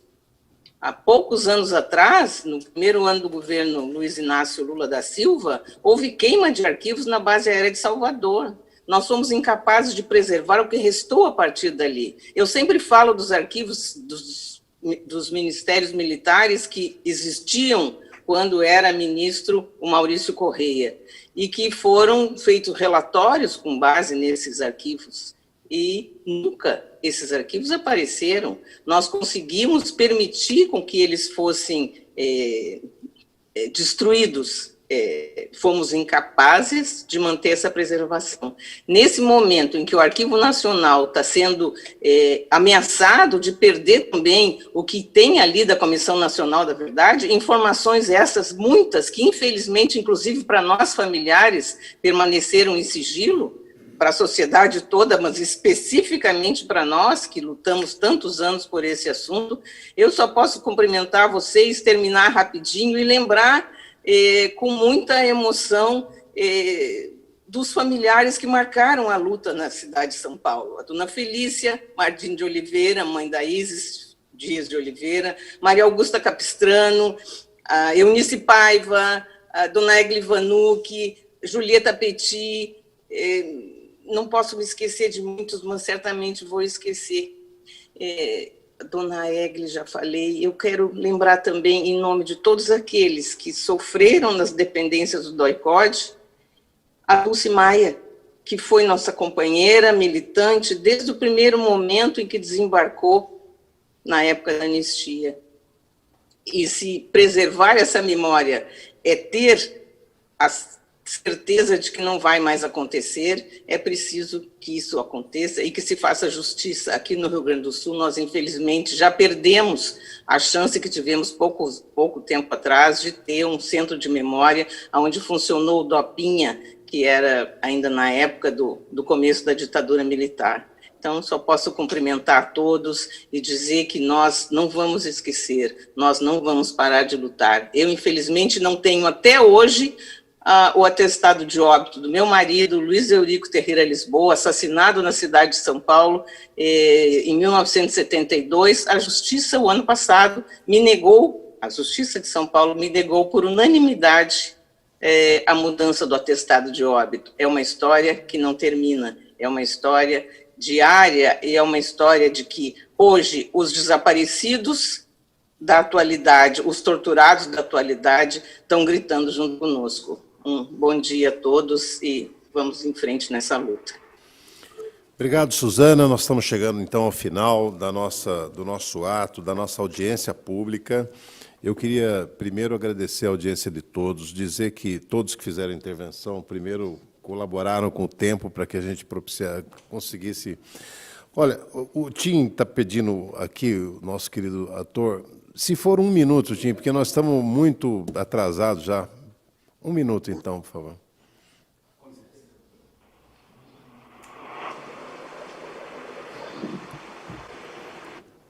Desculpe estar solicitando esse tempo, que eu acho importante, porque da outra vez eu não consegui falar lá no próprio prédio do DOI-CODE, e eu acho importante registrar, deixar, vamos dizer assim, marcada uma opinião de alguém que vivenciou um momento histórico de outro laboratório, vamos dizer assim, de tortura, que foi o DOPS. Eu queria deixar aqui um depoimento para, principalmente, o pessoal que vai cuidar da parte de arqueologia e tudo mais. Eu fui ator do espetáculo Lembrar é Resistir no DOPS, em 1999, em comemoração aos 20 anos da anistia política no Brasil. Quando nós fizemos a peça, nos ensaios, o prédio era escombro. Era tudo ruína, todos os materiais de arquivos, gavetas, mesas, todos jogados num almoxarifado ali dentro do próprio espaço do DOPS, onde eu, inclusive, havia sido preso em 79, como militante do movimento bancário. Muito bem. Quando começamos a ensaiar, era um processo ainda de construção do próprio texto, que era uma relação de busca de situações de presos políticos, e eu, dentro de uma cela, onde a gente fazia um ensaio da minha cena, tinha várias inscrições na parede. Uma das inscrições eu resgatei e levei aos nossos autores, que acrescentaram ao texto. E a frase era a seguinte, escrito na parede: companheiro, temos que aprender a controlar nossas emoções. Só quem aprende a controlar suas emoções é que pode fazer um pacto consciente com a morte. Isso estava lá. Algum preso político que teria deixado o recado para os outros companheiros que por ali passariam. Muito bem. Dito isso, eu coloco, alguns anos depois dessa experiência, o prédio foi reformado. E ele ganhou a cara de quem o reformou. Quem o reformou? O PSDB, que era o governo. E tratou de limpar tudo que havia de vestígio daquele processo. E transformou o prédio num verdadeiro salão de riquíssimo para festas. Tudo, as paredes pintadas, tinta a óleo, etc, etc, etc, etc. Ou seja, destruíram a memória que ali estava. por ridículo e paradoxal que seja, chamaram os presos políticos de volta, Alípio, enfim, para reconstituir o que ali estava escrito. E agora, quem for lá pode observar, em cima da tinta a óleo das paredes há algumas inscrições que foram resgatadas, mas, vamos dizer assim, destruída praticamente a originalidade da história. E eu estive no DOI-CODE e observei lá muitas marcas. Eu não sei que cuidados essas comissões que vão reconstituir este museu terão. Eu estou falando isso para que isso fique marcado. Eu acho que tudo que for possível resgatar e que ali existe, ainda que o tempo tenha destruído, mas aquilo que for possível resgatar, eu solicito encarecidamente que não se jogue fora, porque mais tarde nós poderemos recuperar coisas que hoje nós não temos. Então eu faço esse apelo e tenho absoluta convicção que esta memória será resgatada. Este prédio será transformado num símbolo do que nunca mais se poderá esquecer nesse país, que foi a tortura e morte praticada pelo Estado brasileiro. Muito obrigado, desculpa o tempo. Obrigado, Tim, obrigado pela sua observação.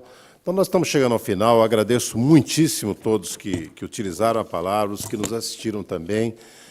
E dizer a vocês algumas questões que me vieram aqui. Eu sou de uma cidade de Osasco, que foi uma das cidades que se levantaram contra a ditadura na primeira greve que foi feita em 1968. E de lá, para além da experiência sindical, houve também... Osasco foi um lugar onde teve uma geração de lutadores que também sofreram. Então, essa questão, desde muito cedo, para mim, foi muito cara a preservação dessa memória. Talvez pelo fato também de Osasco ser um grande centro, de uma grande concentração de unidades militares do Exército, e, enfim, um lugar realmente onde as coisas aconteceram nos mais diversos sentidos.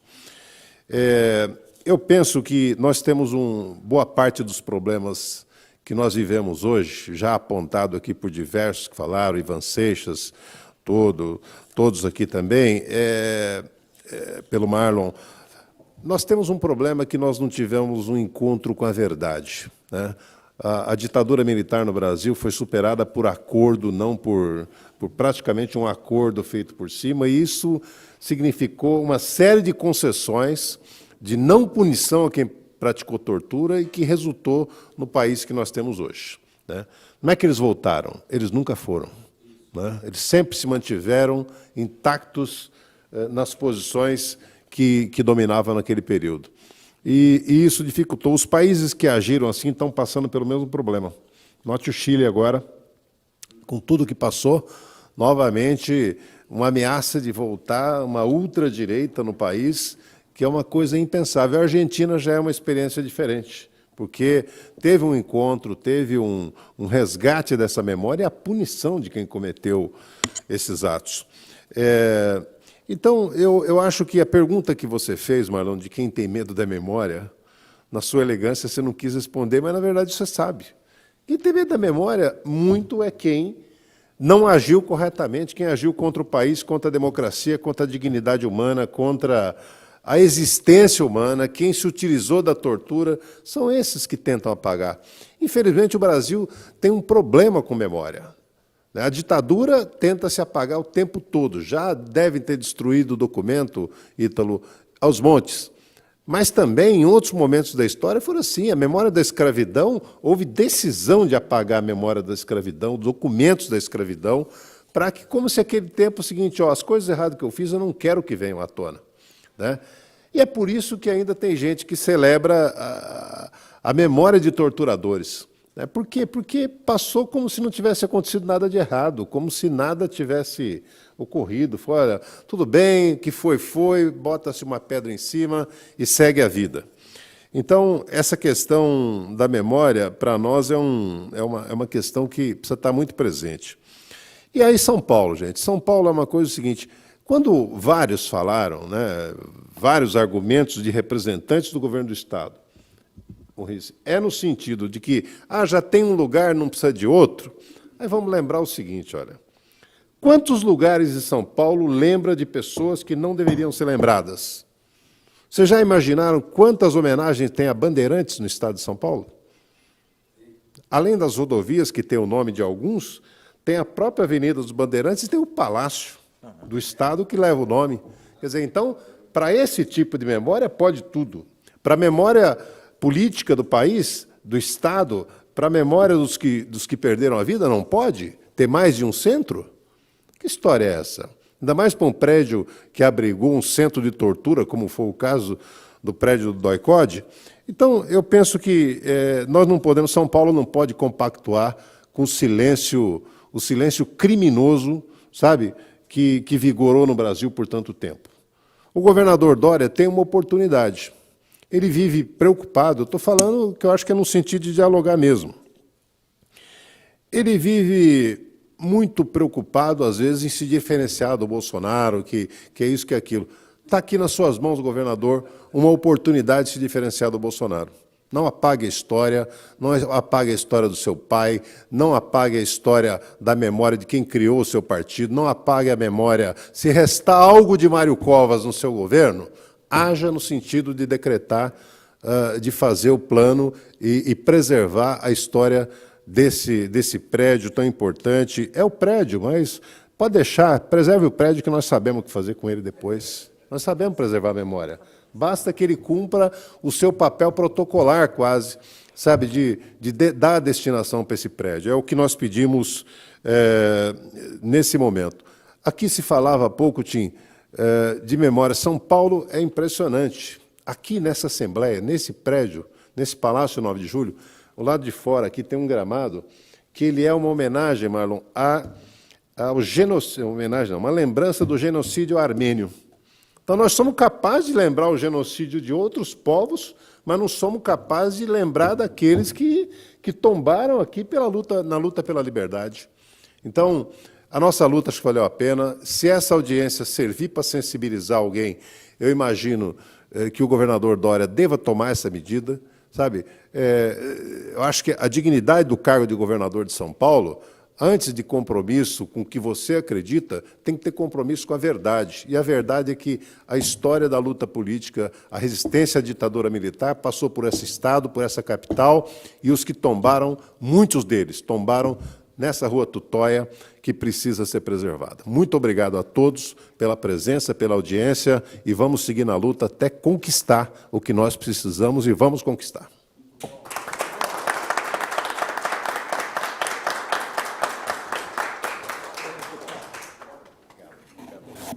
Viu?